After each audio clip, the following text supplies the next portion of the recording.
What's your view now? Because we had those retail sales numbers yesterday coming in stronger than expected, 6.1% growth for September. So that perhaps taking or making it a little bit more doubtful whether we will get that cut today. Yeah, Stephen, it really has made it a tricky decision today. Clearly, when the bond market saw the retail sales number, there was a bit of a sell-off in bonds. I think the FRA market reacted as well. So there's no question that I think we're going into a very tricky meeting today. And I think from the Reserve Bank perspective, it's probably quite a difficult decision in the here and now. But it doesn't deter the view that the market is looking to drive interest rates lower over the coming months. So if you're a fixed income trader, sure, you care about today's decision. You've taken a swap spread position. You're playing the FRA market. You care about what's going on today. But from an economic perspective, the main theme that we're following right now is that offshore capital inflows will continue. And foreign capital will serve to drive interest rates lower over time. Russell, I was speaking to James Turp a little earlier, and we know that the MPCs and of course the Reserve Bank's mandate has started to become more flexible. So we know that it's about inflation targeting, but it seems that it's starting to lean towards growth and unemployment. How important are those factors going to be? Because you look at that retail sales number. In the past, if we saw such a strong retail sales number, perhaps it wouldn't warrant an interest rate cut. So things have changed dramatically since then. Yeah, sure, and I think that the Reserve Bank probably sees the inflation threat as very benign at the moment. So I think it regards itself as having some room to move here. So clearly there's no traction in this job market. Growth hasn't been too bad this year, but I think if we get some stutters offshore, we're going to start feeling it from a local perspective. So the Reserve Bank, I think, will feel that they've got room to work with. The 3 to 6% target band remains in play. We're right at the bottom end of that band. We know that historically we've actually, in reality, probably targeted closer to the top end of that band.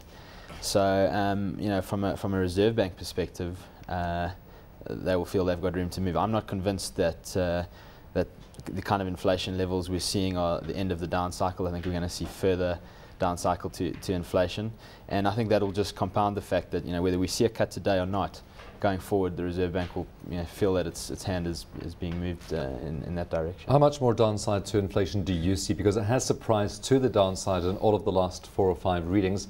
How low would you expect it to go?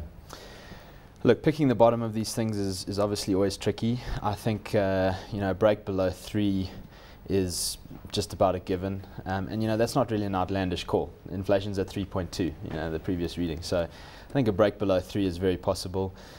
We would argue that over time, if we continue to get rand strength, which is our core view, continue to get capital inflows, that we will see inflation test the 2% level and probably break below that level.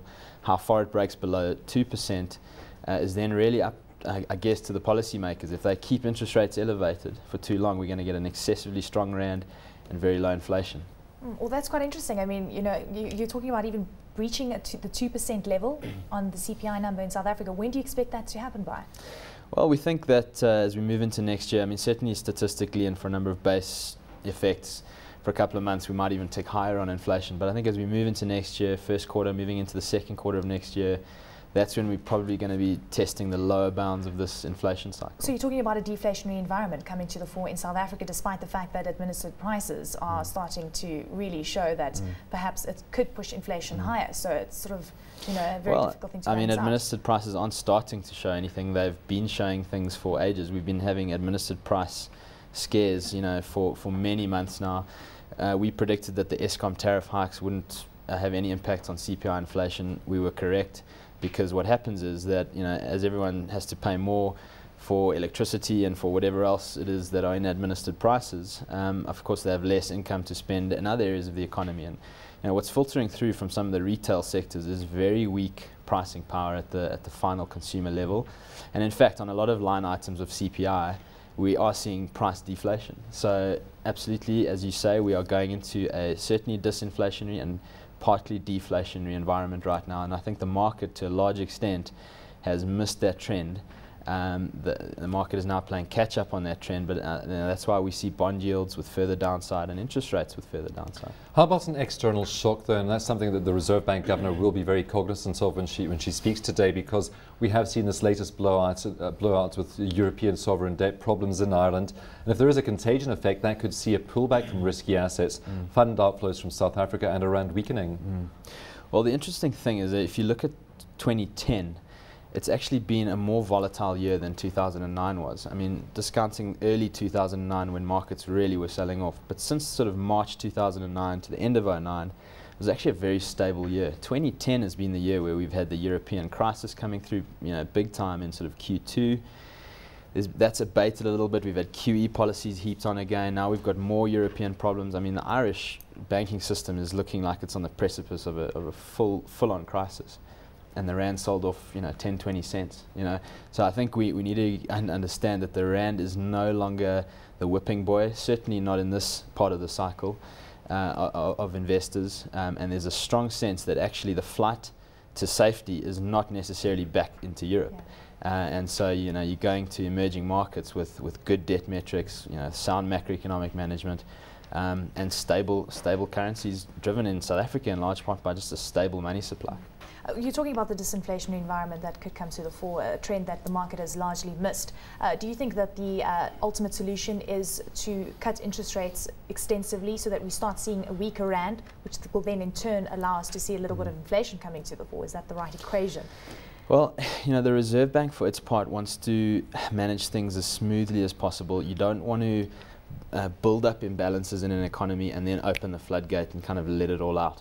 So part of doing that is recognizing the fact that whether we like it or not, we are receiving significant amount of foreign capital, which is effectively a signal to the market that there's extra savings in the economy. Even though South Africans may or may not be saving more, there's this flood of liquidity into this economy.